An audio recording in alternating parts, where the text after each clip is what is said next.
నీటిని తాగినట్లుగా నటించి సాయిబాబా నీటితో దీపాలు వెలిగించిన లీల. ఒకసారి షిరిడీలో దీపావళి సమయం దగ్గర పడిందంట. ప్రతిరోజు మసీదులో మరియు దేవాలయాల్లో దీపాలు వెలిగించే అలవాటు సాయిబాబాకు ఉండేదంట. ఆ దీపాలకు కావాల్సిన నూనెను గ్రామంలో వ్యాపారులు ఉచితంగా ఇచ్చేవారంట బాబాకి. ఒకరోజు కొంతమంది వ్యాపారులు బాబాను పరీక్షించాలని అనుకున్నారంట. ఇకపై నూనె ఇవ్వకూడదని నిర్ణయించుకున్నారంట. బాబా నూనె అడగడానికి వెళ్ళగా అందరిలా మా దగ్గర నూనె లేదు అని అబద్ధం చెప్పారంట.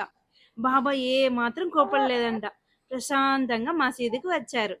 దీపాల్లో కొద్దిగా నీరు పోసి తరువాత ఆ నీటిని తాగినట్లుగా నటించి మళ్ళీ ఆ దీపాల్లో పోసారంట. అందరూ ఆశ్చర్యంగా చూస్తా ఉన్నారంట.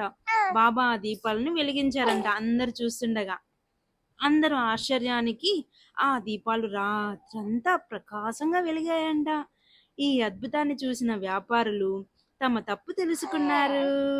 బాబా వద్దకు వచ్చి క్షమాపణ కోరారు. అప్పుడు బాబా ప్రేమగా చెప్పారు, ఎప్పుడు అబద్ధం చెప్పకండి, సత్యమే దేవుడు, ఇతరులను మోసం చేయాలని ప్రయత్నించవద్దు అని. ఆ రోజు నుండి గ్రామస్తులు బాబా మహిమను మరింతగా నమ్మారు. ఇందులో నీతి ఏంటి? ఎప్పుడు సత్యం మాట్లాడాలి, ఇతరులను పరీక్షించకూడదు. భగవంతునిపై విశ్వాసం ఉంటే అసాధ్యం కూడా సాధ్యమవుతుంది. ఓం సాయిరామ్.